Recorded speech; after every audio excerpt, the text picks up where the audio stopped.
Hello, c'est la première fois de l'année qu'on se voit, j'espère que vous allez bien. Je sais, je me comporte comme un ex toxique qui va, qui revient, qui va, qui revient et qui ne donne jamais d'explication. Mais sachez que cette fois-ci, je reviens pour de bon. Je veux reprendre une relation saine avec vous et c'est pour ça que j'arrive avec une nouvelle vidéo. Alors je voulais pas revenir sur quelque chose de trop sérieux parce qu'on s'est quitté sur des sujets sérieux la dernière fois qu'on s'est vu et je voulais revenir sur quelque chose de plus léger en parlant de mes origines parce que c'est la question la plus posée sur ma chaîne YouTube et c'est la question qu'on me pose le plus aussi dans la vraie vie. Donc je me suis dit pourquoi pas faire ou refaire pour les plus anciens mon ethnicity tag parce que je suis fatiguée qu'on me demande Sephora d'où tu viens, quelle est ta nationalité, quelles sont tes origines, même dans la vraie vie. Maintenant quand on va me poser cette question, je vais juste faire copier-coller du lien et je vais leur envoyer et tu te débrouilles avec la vidéo, d'accord? Parce que c'est vrai qu'on m'envoie des messages sur Insta pour savoir d'où je viens, on m'envoie des mails. Je pense que sur YouTube, c'est la question qui est la plus posée, Sephora, quelles sont tes origines? On va lever le voile sur tout ça. Ça nous ramène un peu dans l'ancien YouTube, le YouTube des What's in my bag, le YouTube des tags. Et je sais que c'est ce qui m'a fait commencer YouTube, donc petit moment de nostalgie. C'est parti!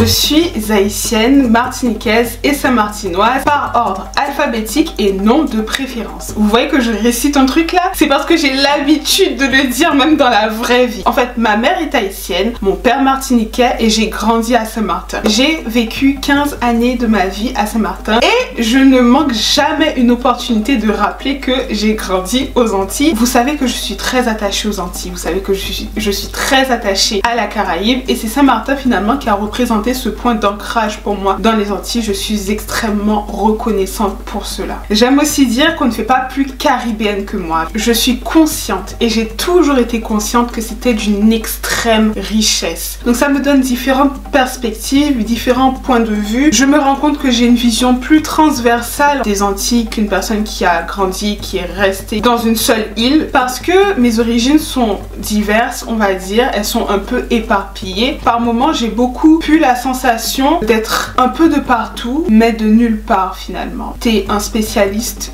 de nulle part techniquement parce que t'as pas grandi en Martinique, tu n'as pas connu Haïti, je suis jamais allée en Haïti, tu n'es pas réellement saint-martinoise, ça on peut te le dire aussi avec la difficulté de se construire avec ces différentes origines. On y reviendra dans la vidéo sur comment j'ai vécu tout ça. C'est quelque chose qui était difficile à vivre, enfin difficile, oui, difficile à vivre quand tu es ado. Ça fait partie de mon histoire et ça fait partie aussi de ma construction. Et aujourd'hui, je le vois comme quelque chose d'une extrême grande richesse. C'est vrai que souvent, on va me dire ta mère est haïtienne, ton père est martiniquais, tu as grandi à Saint-Martin, mais tu te considères plus comme une haïtienne ou comme une martiniquaise. Et je peux vous dire qu'il y a assez d'amour dans mon cœur pour aimer ces trois îles / pays de la même façon. Enfin, pas de la même façon, au même niveau, mais pas de la même façon. C'est vrai que je les aime différemment.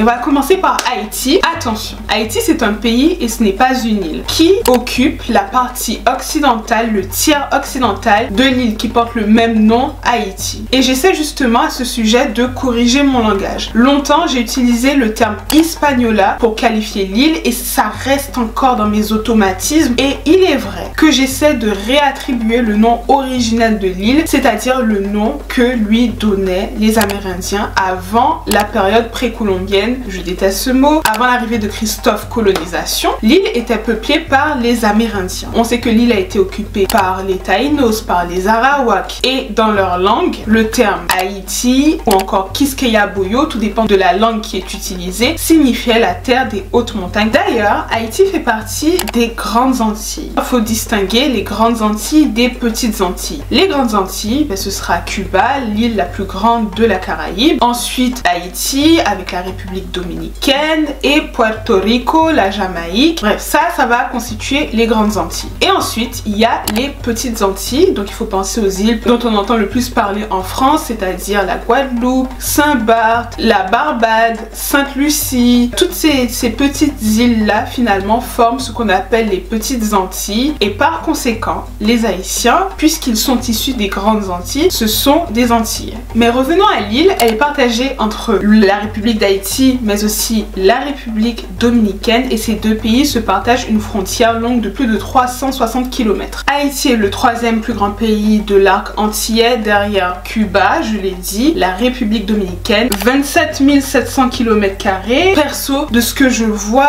l'image que je me fais d'Haïti, c'est un pays qui est assez montagneux. Le point culminant, c'est le pic de la Selle avec ses 2680 mètres. La capitale est Port-au-Prince, dans le département de l'Ouest, et il faut savoir qu'il y a au total 10 départements en Haïti, que je ne vais pas tous citer. La monnaie, c'est la gourde haïtienne, et le pays comporte au total 12 millions d'habitants en arrondissant. Il faut compter une diaspora qui est très présente partout dans le monde et qui contribue à exporter, à faire vivre la culture haïtienne à l'étranger et je dirais même à l'international, à faire vivre la musique, à faire vivre le créole. Pour faire un peu plus de géo, parce que vous avez vu que j'ai décidé de me faire un petit kiff dans cette vidéo, il faut parler de toutes les îles, îlets, îlots qui composent Haïti. Au large Haïti, on va retrouver l'île de la Gonâve qui est la plus grande. Il ne faut pas la confondre avec Gonaïves qui est le chef-lieu du département de l'Artibonite. Il faut aussi compter l'île de la Tortue, connue pour être un repère de pirates et de corsaires à l'époque moderne, l'île à Rat, l'île à Vache, les Caïmites, l'île à Cabrit, la Navas qui fait l'objet d'un contentieux, d'un antagonisme entre Haïti et les États-Unis.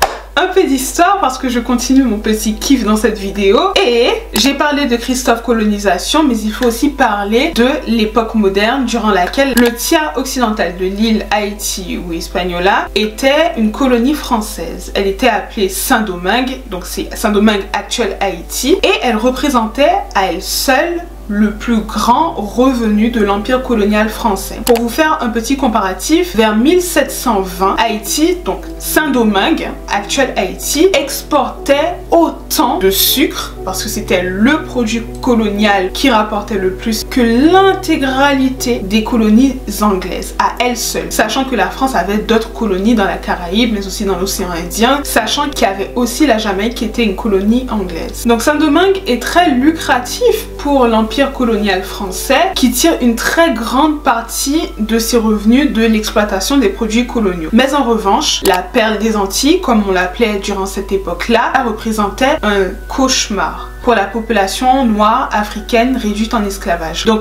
étant descendante de cette population, je me vois très mal reprendre pour mon compte cette expression, la perle des Antilles, pour qualifier Haïti. Alors, je comprends que le but c'est de revaloriser, c'est de parler d'une façon positive d'Haïti, mais quand on emploie cette terminologie, en fait, on renvoie à une réalité qui a meurtri nos ancêtres, qui les a réduits en esclavage, qui les a déshumanisés. Et je trouve qu'il y a tellement d'autres façons de parler positivement d'Haïti que d'employer cette terminologie qui représentait un cauchemar pour nos ancêtres. Et c'est pourquoi le 1er janvier 1804, les Haïtiens mènent leur grande révolution. Ils vont défier les armées coloniales, renverser un système mondial, le système esclavagiste, le système colonial. C'est la première fois qu'une révolte d'esclaves aboutit en la création d'un État que l'on peut retrouver encore aujourd'hui et qui se présente comme étant le pouvoir central. Je sais qu'ailleurs, il y a eu des révoltes d'esclaves qui ont abouti et qui se sont constituées en État. Je pense notamment à Zumbi dos Palmares dans le nord-est du Brésil, mais aussi aux Marrons de la Jamaïque qui s'étaient constitués comme des États à part entière. Mais c'est vrai que les pouvoirs centraux, celui du Brésil par exemple, leur première identité n'est pas de se reconnaître dans la révolte de Zumbi dos Palmares. Alors peut-être que c'est instrumentalisé, ça je ne le sais pas. Mais il faut savoir qu'à propos d'Haïti, le pouvoir central, avec tous les défauts qu'on peut lui trouver, se reconnaît dans la révolution de 1804, se reconnaît dans l'acte d'indépendance du 1er janvier 1804. Et c'est en ça que l'histoire d'Haïti est particulière. Et Mbap Jean Mbouké dit ça. Le 1er janvier réalité, ce n'est pas une simple indépendance. C'est le renversement d'un ordre établi en utilisant la violence parce que les dominés prennent la place des dominants, les dominés et les esclaves chassent les esclavagistes, donc il y a l'ordre de la société qui est chamboulé, il y a un système mondial qui est remis en cause, celui de la colonisation mais aussi l'esclavage, et bien évidemment il y a l'acte d'indépendance qui est très important, mais j'ai l'impression qu'on parle beaucoup de l'indépendance mais on oublie de mettre en lumière l'acte révolutionnaire en fait qui a été posé. Enfin bref, j'ai déjà parlé de tout ça, je vais pas m'éterniser dessus, il y a une playlist histoire sur ma chaîne donc faites-vous plaisir, allez voir. Et justement, le 1er janvier 1804, les révolutionnaires haïtiens décident de redonner à cette partie de l'île le nom qu'utilisaient les Amérindiens pour nommer l'île tout entière. Donc ils ont nommé le nouvel État créé, Haïti. Présenter brièvement Haïti, c'est parler de ses paysages, des paysages paradisiaques. On est dans la Caraïbe, on est dans les Antilles, donc toutes les plages paradisiaques auxquelles vous pensez, vous allez les retrouver en Haïti. Vous allez retrouver des rivières, c'est un paysage très montagneux, les paysages sont diversifiés comme je les aime, donc vous aurez forcément votre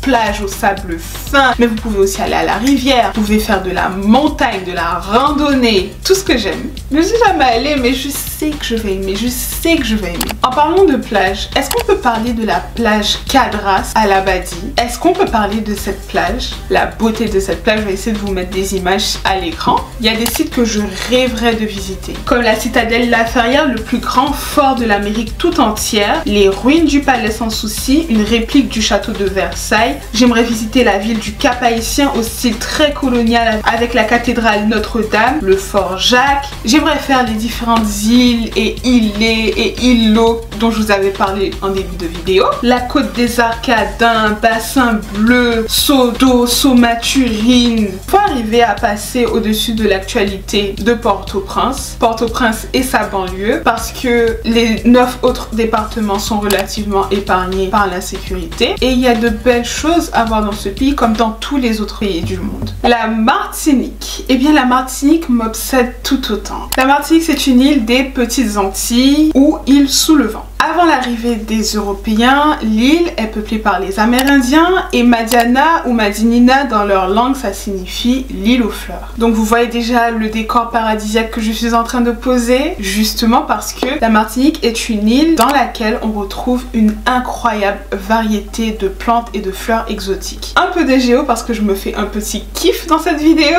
La Martinique est un département et une région d'outre-mer, la Martinique c'est la France et pour cela on utilise l'euro. La Martinique fait partie de l'espace Schengen, de l'Union douanière européenne. Ce sont 1128 km² et c'est donc la 3e plus grande île des Petites Antilles après la Trinidad et la Guadeloupe. Les voisins imminents sont la Trinidad, la Dominique et la Sainte-Lucie. C'est une île particulièrement volcanique, notamment dans le nord où on va retrouver la montagne Pelée, un volcan. Justement la montagne Pelée est le point culminant avec ses 1397 mètres d'altitude, donc c'est un volcan qui est encore actif. Le climat il est tropical, il fait chaud toute l'année et il faudra distinguer la façade atlantique de la façade caraïbe de l'île. La ville principale est Fort-de-France, là où je suis née, et en 2016 j'ai regardé, je suis allée checker. C'est un peu plus de 300 000 habitants, il me semble qu'en 2016 c'était 376 000 quelque chose par là. La culture elle est vivante, elle est chaleureuse, elle est colorée, en fait c'est tout ce que j'aime. Et j'ai vlogué la dernière fois que je me suis rendue en Martinique, donc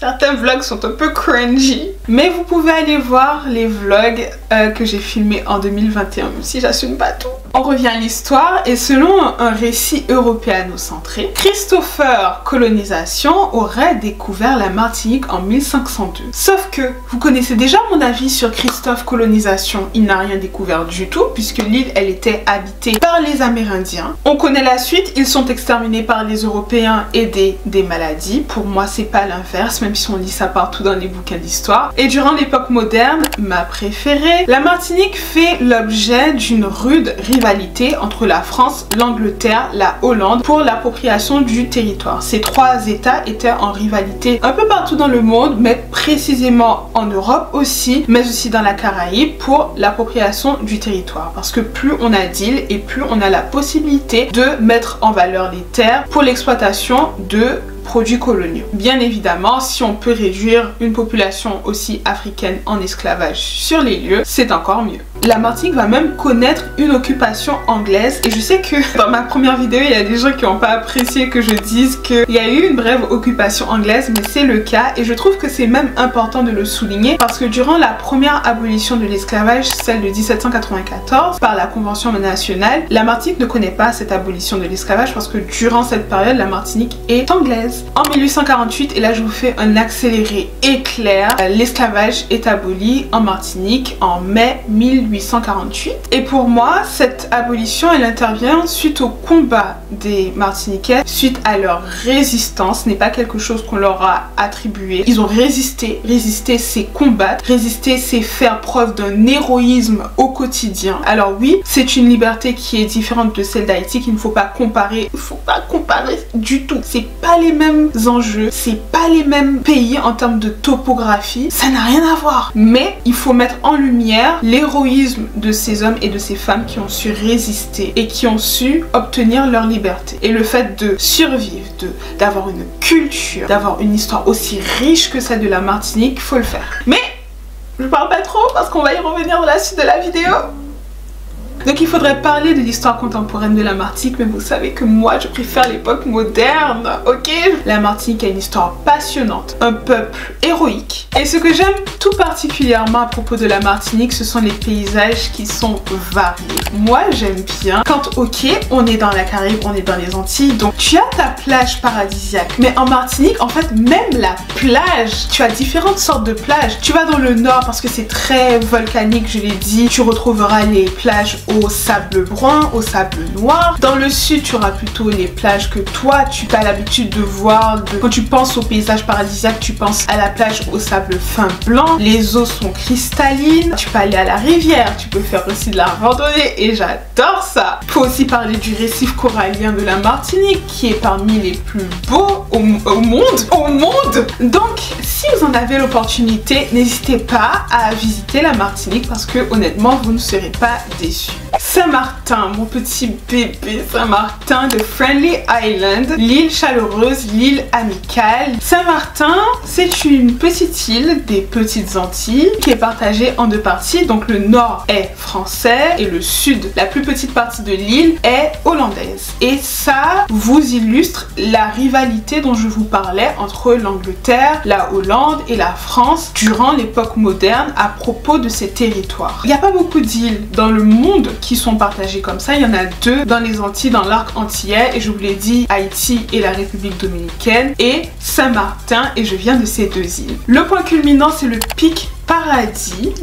424 mètres. Je vais pas citer tous les îlots, toutes les îles qui forment Saint-Martin, mais on va citer Pinel et on va citer Tintamarre parce que c'est là où je me rendais le plus, on va dire. Tout comme pour la Martinique, on va distinguer une façade atlantique, une façade caraïbe. Le climat, il est tropical. À Saint-Martin, on utilise pas mal de monnaies. On va utiliser l'euro sur toute l'île, hein, mais tu as aucun intérêt à utiliser l'euro en partie hollandaise, mais en partie française. Tout dépend de l'établissement, tu utiliseras l'euro. On utilise aussi le dollar sur toute l'île. Il y a aussi le florin antillais qui est utilisé, mais principalement en partie hollandaise. Moi, je dirais que Saint-Martin, c'est une île qui est assez américanisée, mais elle a quand même sa propre culture. Le peuple, il est chaleureux, il est accueillant. En fait, tu peux pas aller à Saint-Martin et dire que tu as été mal reçu. C'est pas possible. Tu vas à Saint-Martin, t'es mal reçu, remets-toi en question parce que l'île ne porte pas le nom de Friendly Island pour rien. On sait accueillir les gens, on sait recevoir.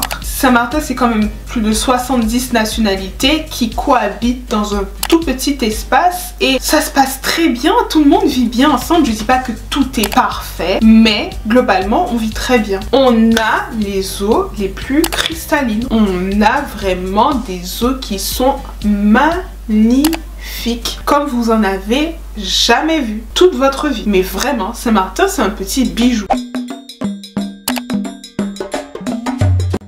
Haïti a 2 langues officielles. En Haïti, on parle le français et le créole haïtien. Ce sont les 2 langues qui constituent les langues officielles d'Haïti. Mon interprétation de la constitution haïtienne donne une primauté au créole haïtien sur le français. Après, c'est mon interprétation de la constitution haïtienne. Et dans les faits, la langue qui est la plus pratiquée, c'est le créole haïtien. La langue qui est la plus employée par le peuple, c'est le créole haïtien. Si tu veux parler au peuple, si tu veux toucher le peuple, tu dois parler créole. Si tu es un personnage politique, que tu veux t'adresser au peuple, que tu veux toucher le peuple, tu as tout intérêt à utiliser le créole haïtien lorsque tu t'adresses au peuple. Le français est très utilisé, surtout dans les écoles, dans l'administration. Donc les Haïtiens parlent français et quand ils parlent français, ils parlent très bien français. Et en fait, c'est un vieux français. C'est pas comme le Canada, mais c'est quand même un vieux français. Et oh my god, j'aime trop. Et surtout l'accent. Oh my god, l'accent capois. Oh my god. Donc les gens auront bien dire ce qu'ils veulent.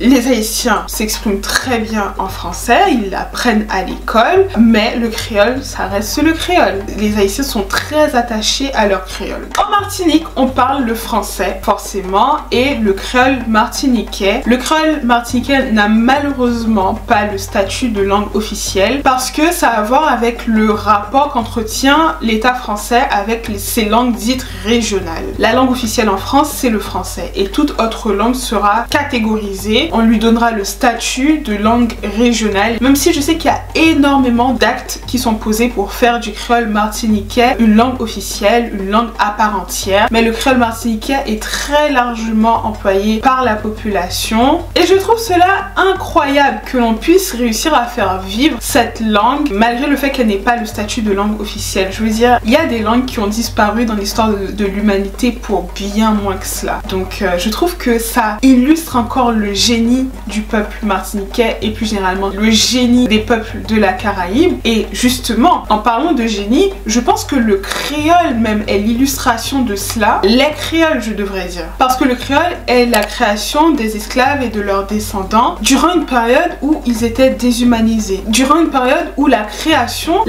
d'une langue avec son orthographe, sa grammaire, sa conjugaison n'était pas ce qu'on pourrait penser d'un peuple qui est déshumanisé, qui vient de part et d'autre du monde. On ne s'attendrait pas à ça. Et je vous parlais de résistance, et bien pour moi on y est plein dedans là avec le créole. C'est un mélange de langues africaines avec le français, avec l'anglais, le hollandais, les langues indiennes, il y a de l'espagnol et surtout il faut aussi mentionner les langues amérindiennes. On a une mosaïque de peuples qui se sont assemblés à un moment donné, qui ont dit on va créer une langue. Et pour moi, il n'y a rien de plus extraordinaire que la création, quoi. Donc forcément, je suis émerveillée par cela. Pour cette question, je crois que vous voulez m'entendre parler créole. Moi, parler créole. On va parler créole ensemble avec moi, on répondre en créole, comprendre créole. Le problème là, c'est que l'MT Timoun, papa pas de vle nous parler créole dans Kaila. Ancienne génération yo, pas tout le monde, mais some of them.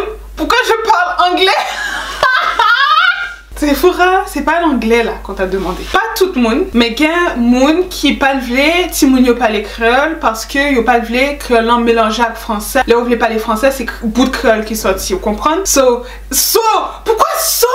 Ouais, c'est ça mon problème, c'est ça mon problème. Mais je viens aussi de Saint-Martin, il faut comprendre. Moi, t'es dans l'école privée. Dans l'école privée, dans Saint-Martin, c'était plus blanc. Blanc, yo pas toujours parler créole aux Antilles. Donc, pas vraiment parler créole, l'aime sortir dans Kaila avec zanmim. C'est français m'a parlé, les mal l'école. Les mal l'église, pas trop parler créole non plus. Donc, pas de gain opportunité pour me parler créole parce que papa ak maman, yo te kon parler en créole. Et moi-même, réponse yo, m'ta bayo en français. J'ai un fort accent français. Et puis, créole moins mélangé. Là, m'a pas ensemble avec, mais je suis juste en train de remarquer que c'est le créole haïtien qui sort. Mais m'a contrôler qui créole qui a sorti, là, m'a pas les créoles. Est-ce que c'est créole haïtien en cap sorti? Est-ce que c'est créole martiniquais en cap sorti? Est-ce que c'est anglais qui voulait sortir? M'pas connaît, m'pas maîtriser ça. C'est juste m'pas les créoles, il sorti les gens sortis. Et moi, ma comballe, l'aime voulait pas les créoles haïtiens à commune haïtien, c'est créole martiniquais qui sorti. L'aime voulait pas les créoles martiniquais à commune martinique, c'est créole haïtien qui sorti. Il y a un mélange, il y a un mot créole martiniquais, il y a un mot créole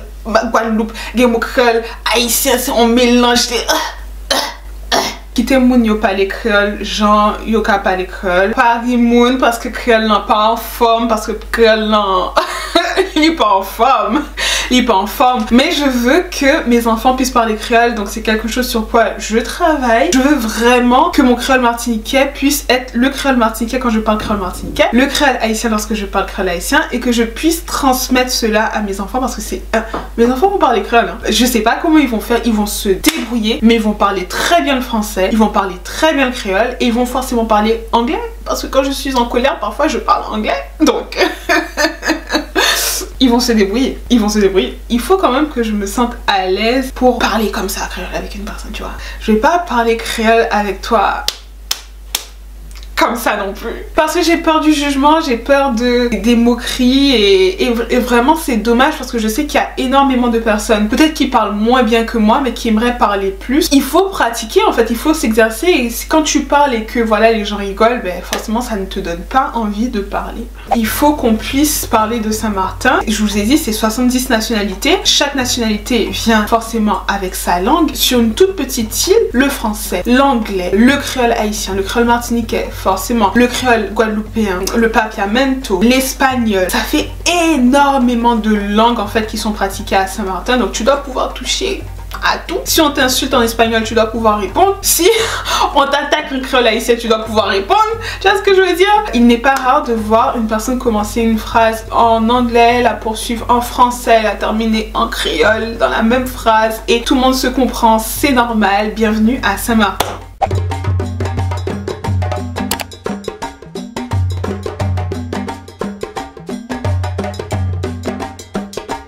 Alors, quels sont les symboles de mes îles et pays? On va commencer par Haïti, et Haïti a son drapeau, le drapeau bleu et rouge, mais il existe aussi un drapeau noir et rouge, rouge et noir. C'est le drapeau qui est bien souvent associé à des mouvements nationalistes. L'hymne national, c'est la dessalinienne. Je vais pas rechanter parce que tout comme Alicia Keys, j'ai perdu ma voix. Donc je vais vous épargner mes vocals dans cette vidéo. On remarquera juste que le nom de l'hymne national d'Haïti, c'est la Dessalinienne, Jean-Jacques Dessalines, le père fondateur de la nation haïtienne. Nous aimons tout autant Toussaint Louverture, mais Toussaint Louverture, j'ai remarqué qu'il est beaucoup mis en avant par l'historiographie française. Et Dessalines, on n'en parle pas du tout. Et enfin, j'ai envie de parler de la tenue traditionnelle qui est le carabella. Pour ceux qui s'y connaissent, c'est le tissu chambré. J'ai mon tissu, j'attends la couturière. Il faut vraiment que je le fasse. Il faut vraiment que je me fasse ma tenue parce que déjà la vision de la robe que je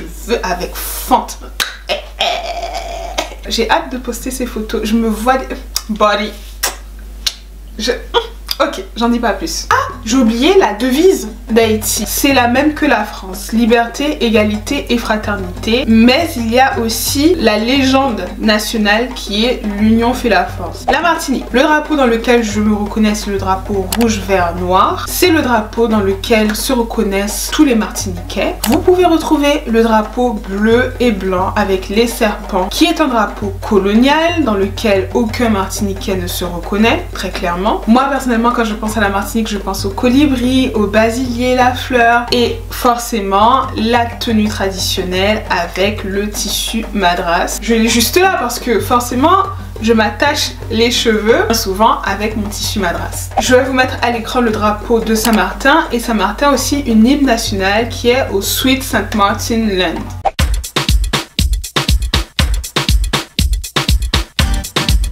À la nourriture et le plat national d'Haïti, c'est la soupe joumon. Alors je vais vous expliquer la petite histoire derrière. La soupe joumon, c'est une soupe qui est faite à base de courges et durant l'esclavage, c'était un produit qui était très onéreux et les esclaves n'avaient pas le droit d'en consommer. Lorsque les Haïtiens ont pris leur indépendance, ils en ont fait le symbole de leur liberté. Voilà, à partir du 1er janvier 1804, tout Haïtien a le droit de boire la soupe joumon, a le droit de consommer de la courge. Sinon, la nourriture haïtienne est l'une des meilleures au monde. Je rigole même pas, ne me lancez même pas sur le sujet. On mange toute une variété de riz. Du riz sauce pois blanc, du riz sauce pois rouge, du riz sauce pois noir, du riz pois d'Angole, du riz collé à pois, du riz djonjon, du riz à légumes, du riz lalo. Tout ça de du riz pour qu'on accuse les Haïtiens de consommer uniquement des galettes de terre. Voyons, stop playing, stop playing. Mais il y a aussi d'autres plats. Maï moulin, soupe pain. Cette soupe me fait penser à ma grand-mère. Je déteste cette soupe. Mais qu'est-ce que je donnerais tout ce que j'ai pour manger une soupe pain de ma grand-mère. On n'est pas là pour pleurer. Griot, fritaille, banane pesée. La cuisine haïtienne est très variée. Le nord aura ses plats, sa façon de cuisiner. Je sais que dans un certain plat, ils mettent des noix de cajou. Ça se fait que dans le nord. Le sud aura sa façon de cuisiner aussi. Accra de malenga, accra de morue, pâté codé, poulet boucané, cassave, douce macos, crémasse. Je sais que beaucoup de personnes aiment le crémasse. Moi, je suis pas très alcool comme fille, donc je vais vous dire quelque chose à mon sujet. Je n'aime pas le crémasse. On va venir me lancer des pierres, on va venir me lapider, m'enlever le droit de revendiquer Haïti parce que j'ai dit que j'aime pas le crémasse. Le rhum haïtien, c'est le Babancourt et la bière, c'est le Prestige. Voilà, bon, c'est dégueulasse. Arrêtez. Dites la vérité aux gens. Après, moi je suis pas très alcool, je ne bois pas de bière, mais voilà, on va venir pour me lapider dans cette vidéo. C'est fou. Mais bon, je vais pas citer toute la nourriture que produisent les Haïtiens parce qu'on va rester là longtemps, mais il faut savoir que la nourriture, elle est bien épicée. On a notre façon bien particulière d'épicer, d'assaisonner le poulet, de tremper le poulet comme on dit. Les Haïtiennes, ce sont des bonnes cuisinières, les Haïtiennes et les Haïtiens. Bon. Donc une cuisine aussi riche pour qu'encore une fois, on accuse les Haïtiens de manger des galettes de terre. À un moment donné, il faut arrêter. À un moment donné, il faut arrêter. On va passer à la cuisine de la Martinique et sans mentir, la cuisine martiniquaise est parmi l'une des meilleures au monde. Et je rigole même pas. Toute une sorte de variété de haricots aussi, mais beaucoup de haricots rouges, gratin de banane jaune, ça j'aime bien, colombo de poulet, boudin rouge, je préfère le boudin blanc personnellement, beaucoup de plats avec des tubercules et ça aussi c'est le cas en Haïti, ils vont manger beaucoup de tubercules, yum, yum, appelez ça comme vous voulez, je n'aime pas.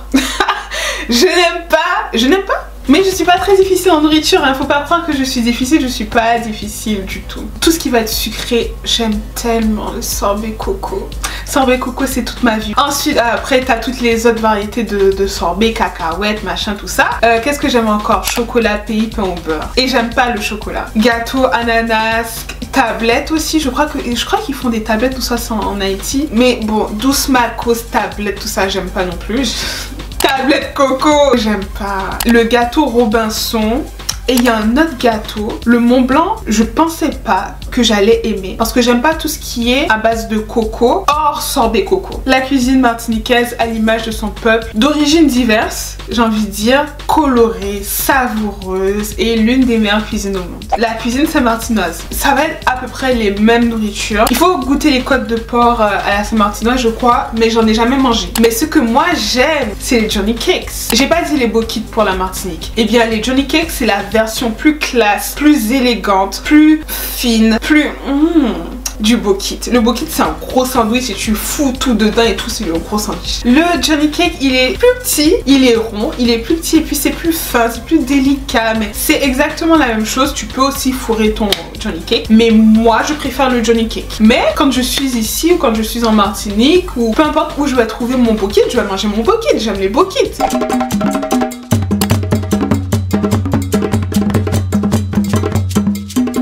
La musique, ça mériterait que je fasse une vidéo à part entière à ce sujet. Donc en fait la vidéo, je vois qu'elle est déjà très longue, donc je vais passer très vite et on va commencer par Haïti. Haïti, il faut parler du compas. Parler du compas parce que c'est la musique du moment. Le compas, encore une fois, je vais pas rentrer dans une définition d'où ça vient, les origines, machin, j'adore faire ça, mais je fais aucune promesse non plus. Mais le compas, c'est une musique sensuelle, c'est une musique qui se danse à deux, c'est une musique qui envoie du lourd. Moi j'aime bien les sonorités. Voilà, quand tu écoutes du compas, t'es bien quoi, tu sens la musique. Je sais pas comment vous expliquer là, le truc, mais il faut écouter du compas, il faut mettre du compas dans vos vies. Donc je l'ai dit, c'est la musique du moment et je vais pas citer non plus trop de noms d'artistes dans cette vidéo, mais il y a des groupes qui ont beaucoup contribué à exporter le compas à l'international et donc à exporter la culture haïtienne à l'international. Ils font un travail exceptionnel. Il faut parler du rara ou musique racine. C'est un genre musical qui est très lié au vaudou, la religion que l'on retrouve en Haïti, une religion qui est pratiquée par une une partie de la population haïtienne, mais à mon sens qui n'est pas pratiquée par la majorité de la population haïtienne qui est chrétienne. Une spiritualité qui fait partie de l'histoire d'Haïti et qui fait aussi partie de la culture d'Haïti. Ça,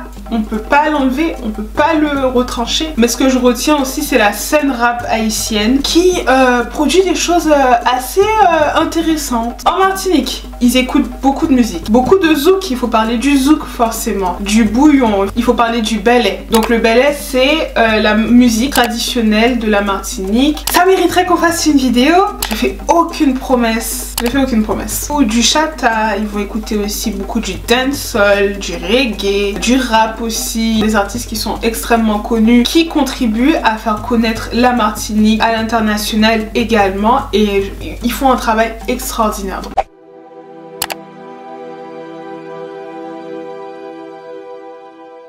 C'est vrai que j'ai beaucoup parlé des paysages, mais ce que j'aime dans ma culture, ce sont les peuples en fait. Des peuples qui se sont construits sur une histoire douloureuse, mais qui ont réussi à se créer une identité, à se créer une langue, à se créer une culture à part entière. Et ça émane du génie pour moi. Il y a des peuples qui sont très similaires, mais très différents. Le peuple martiniquais et le peuple haïtien, ils ont tellement de points communs, et je suis bien placée pour le savoir, parce que j'ai grandi en fait dans une famille où mon père et ma mère, ils n'étaient pas en constante confrontation. C'était pas de la confrontation, c'était des points de contact en fait qui étaient établis. Par exemple, moi chez moi on dit ça comme ça. Comment on appelle cette plante chez toi? Comment on appelle ce fruit chez toi? Chez moi la période des mangues c'était à cette période. Et ça c'est vraiment quelque chose que j'ai aimé en fait en grandissant. Je m'en rends compte a posteriori, mais chez moi dans mon créole ça se dit ça, mais dans mon créole ça se dit autrement, tac tac tac. En fait il y avait toujours ce back and forth, cet échange, ce machin, et quand je les regarde, quand on était en Martinique la dernière fois, j'ai regardé, j'ai fait oh my god, they're so cute. Voir mes parents établir des points de contact comme ça entre leurs deux cultures, et je trouve qu'ils ont bien réussi à faire ça. Il y a aussi la confrontation, attention hein. Nous on a les meilleures mangues que vous. Ma mère qui explique à mon père qu'il y a une variété de mangue effectivement que l'on retrouve nulle part ailleurs dans le monde qu'en Haïti. Il me semble que c'est mango francique, et mon père qui dit mais non, mais les mangues de la Martinique sont les meilleures. La confrontation aussi, mes parents ils viennent tous deux de la campagne. La confrontation à propos de la terre, ils sont très proches de la terre, et cette petite guéguerre pour savoir qui a la terre la plus fertile, qui a la meilleure terre, et ma mère qui donne ses arguments mais nous on a le djonjon qu'on fait pousser, attention, nulle part ailleurs dans le monde tu trouveras le djonjon qu'en Haïti pour faire le diri djonjon, et mon père qui se défend mais attention.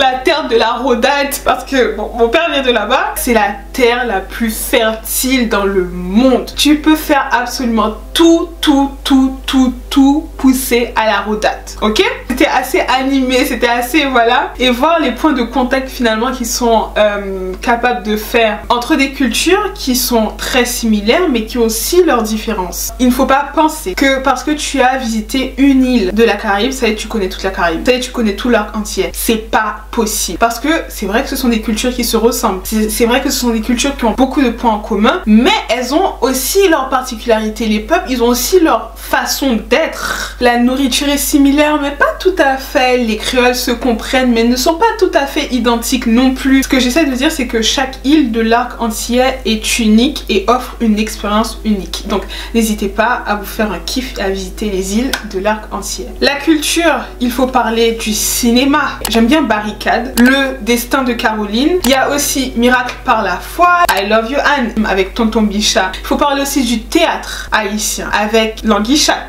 ou pas haïtien si ou pas comme Languichat, de son vrai nom Théodore Beaubrun. Il faut parler aussi de la littérature haïtienne avec Anténor Firmin, avec son œuvre De l'égalité des races humaines, anthropologie positive. Il faut le lire parce que tu te rends compte du niveau. Anténor Firmin qui est l'un des fondateurs du panafricanisme avec Marcus Garvey et bien d'autres encore, et tu te dis oh, waouh en fait le niveau. Pour la Martinique, on va parler d'Aimé Césaire, un homme politicien, dramaturge, poète, un essayiste et une figure marquante de la vie politique et culturelle martiniquaise. Lui aussi, l'un des fondateurs du mouvement de la négritude, mais l'œuvre qui m'a le plus marqué, c'est Cahiers de retour au pays natal, un bijou que pareil j'ai lu 3-4 fois. La scène littéraire martiniquaise, elle est très riche et j'ai envie de citer Frantz Fanon. Es-tu fière de tes origines? Je suis extrêmement fière. Je suis fière d'être haïtienne. Je vous ai déjà dit que pour moi, être haïtienne, c'est un privilège. C'est un privilège qui n'est pas donné à tout le monde. C'est consentir à cet idéal de liberté. Et je pense que je vous l'ai déjà dit, mais la liberté, c'est quelque chose qui est vraiment très important pour moi. Choisir la liberté plutôt que l'esclavage. La liberté dans la pauvreté, certes, mais la liberté tout de même. Et je pense que c'est quand même la colonne vertébrale de ce que c'est être haïtien. Et pendant longtemps, moi, je ne comprenais pas qu'on ne puisse pas comprendre en fait pourquoi les Haïtiens ils ont posé cet acte là, et j'ai réussi à comprendre que c'est tout simplement parce que être haïtien c'est pas donné à tout le monde. Il y a des non haïtiens qui comprennent cela et qui respectent cela, mais je ne m'attends pas d'une personne qui n'est pas haïtienne de comprendre ce choix là. Alors ça veut pas dire qu'on se contente de la pauvreté et qu'on ne veut pas mieux pour le peuple, pour la nation, mais je pense quand même qu'être haïtien, c'est vouloir refaire 1804 s'il était question de refaire 1804. Refaire 1804 différemment, forcément. Je veux pas dire que tout était parfait et qu'on referait les mêmes erreurs. Bien évidemment, on apprendrait de nos erreurs, on ferait les choses différemment. Alors, quand je rencontre une personne qui me dit que qu'Haïti n'aurait peut-être pas dû mener sa révolution, je ne prends pas la mouche, je m'énerve pas. Tu n'es pas haïtien, tu peux pas comprendre. Être haïtien, c'est un privilège. Tout le monde ne doit pas être haïtien et tout le monde ne peut pas être haïtien. Moi, je continuerai de parler d'Haïti toute ma vie. Si un jour vous me voyez arrêter de parler d'Haïti, sachez qu'il y a un truc qui cloche, ça va pas. Si je ne parle pas d'Haïti, soit ça veut dire j'ai perdu la voix, soit j'ai perdu la raison, ou soit j'ai perdu la vie. C'est un honneur pour moi d'être martiniquaise et je suis extrêmement fière d'être martiniquaise. Je ressens la Martinique en moi. C'est quelque chose dont je me suis vraiment rendu compte en 2021 lorsque j'y suis allée. Je serai toute ma vie reconnaissante pour ce que la Martinique a fait pour moi à cette période-là. La Martinique m'a régénérée, la Martinique m'a redonné les forces de rebondir, la Martinique m'a accueillie, la Martinique m'a guérie. Je me suis toujours considérée martiniquaise, mais je me suis autorisé le fait de le revendiquer plus, parce que je serai éternellement reconnaissante pour ce que la Martinique a fait à ce moment-là pour moi. J'en parlais la dernière fois là, avec ma soeur qui a vécu la même chose que moi. Le changement en fait que j'ai vu sur elle une fois qu'elle est passée par Case Martinique, qu'elle est revenue ici, incroyable, incroyable, incroyable. C'est véritablement ce moment-là où je me suis autorisé le fait de revendiquer plus mon côté martiniquais et de le mettre plus en avant, malgré le fait que je n'ai pas grandi en Martinique et que je n'ai pas toutes vos rêves, je n'ai pas toutes vos... Voilà, c'est clair qu'il me manque des choses et j'en ai conscience qu'il existe comme partout des sceptiques qui considéreront que je ne suis pas assez martiniquaise. Mais la Martinique, elle est en moi en fait, je la ressens en moi et je suis pas en train de me justifier. Je ressens les choses comme je le ressens et je vis les choses comme je vis et j'ai pas besoin de me justifier en fait. Mais je remercie tout de même les sceptiques parce que ce sont eux qui m'ont permis aussi de revendiquer cette partie de moi finalement, d'en être fière et voilà. Et ça me ramène en fait à ce que je vous disais en début de vidéo, quand je vous disais que pour certaines personnes, je suis pas assez haïtienne parce que je suis jamais allée en Haïti. Certes, je connais beaucoup à propos d'Haïti, mais j'ai jamais mis un pied en Haïti. Donc voilà, je suis pas assez haïtienne.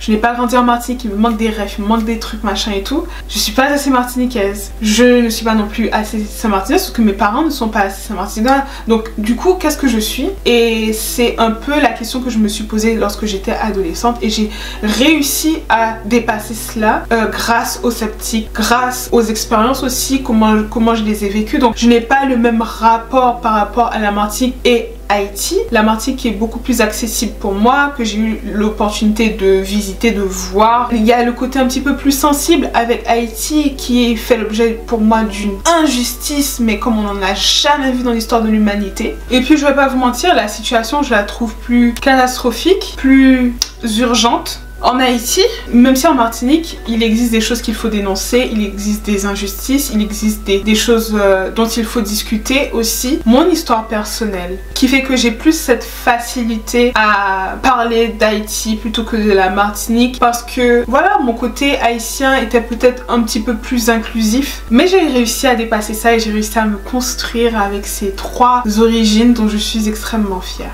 Je sentais dans le regard des gens que j'étais pas assez et qu'il fallait que je puisse prouver que je suis, sauf que moi c'est pas dans ma personnalité de prouver quoi que ce soit, donc je ne le fais pas. Écoute, je connais pas, je connais pas. Voilà. Soit tu m'apprends, soit on échange et on fait des points de contact comme mes parents ils le faisaient, ou pas.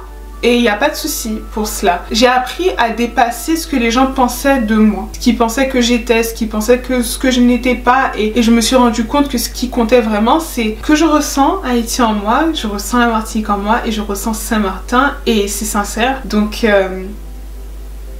voilà, cette vidéo est maintenant terminée, j'espère qu'elle vous aura plu, n'hésitez pas à me dire ce que vous en pensez en commentaire. Likez cette vidéo pour m'aider dans l'algorithme de YouTube, surtout que je pars, je viens comme un ex toxique, je pars, je viens.